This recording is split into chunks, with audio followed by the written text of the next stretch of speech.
we're trying to find lymph nodes anywhere in the body, the neural network needs to learn what normal anatomy everywhere in the body looks like. This ups the complexity of the challenge because the body, the human anatomy varies very much from one part of the body to another. The training is similar. Data is fed into the neural network during the training phase. The network then adjusts the weights. From the National Institutes of Health Clinical Center, this is Discovering Hope in Science. My name is Dan Silber from the Office of Communications and Media Relations, and I'll be your host.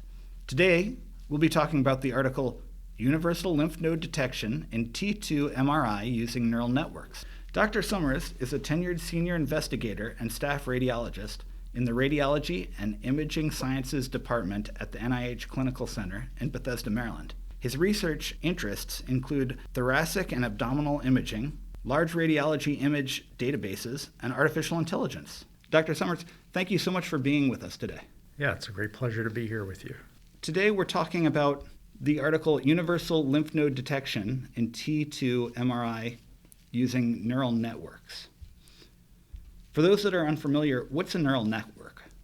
So a neural network is a set of mathematical formula arranged in layers that take in data and output predictions. So for example, in this case, the data that's being taken in are MRI scans, and the predictions that come out the other end are the locations of abnormalities like lymph nodes. What's the advantage of using neural networks over an actual human being? That's a good question. Trained humans are great at doing this task, but trained humans have to go through years of education. Whereas once a computer program is trained, it can be copied and reproduced and can provide services at lower costs than otherwise might be required with a human. So how do you train those neural networks? In our field, we'll take images with labels showing the locations of the lymph nodes, and we will then feed a large number of them into the computer. During the training process, the neural network learns where lymph nodes are likely to be and what they typically look like.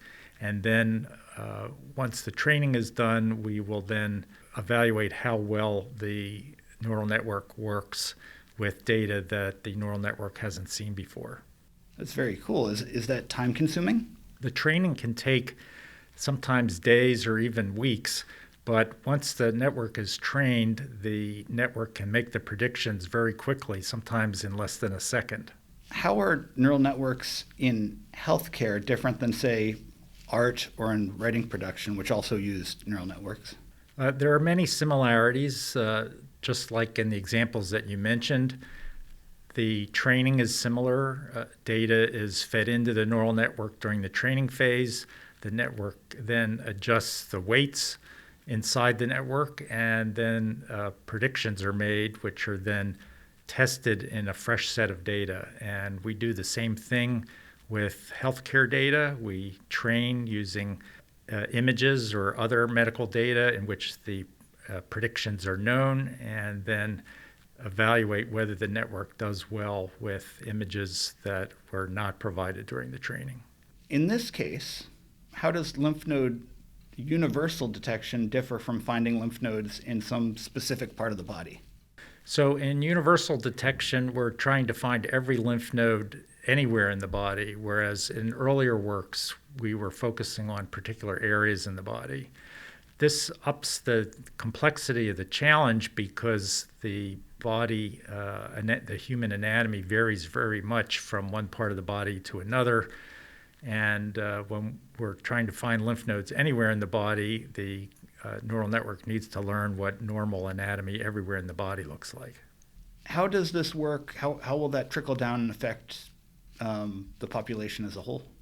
The hope is that once these systems are trained, they can be used as part of daily patient care in order to provide more accurate detections of lymph nodes. Another important application, particularly in patients with cancer, is that instead of measuring or evaluating just a couple of lymph nodes, the computer can analyze every lymph node in the entire body And that permits things like measuring the total tumor burden, something that today is very difficult to do, but I believe in the future will be a useful thing. Well, thank you so much for joining us today and discussing your research with us. Thanks for listening to Discovering Hope in Science. For more episodes, please visit cc.nih.gov/OCMR/abstracts.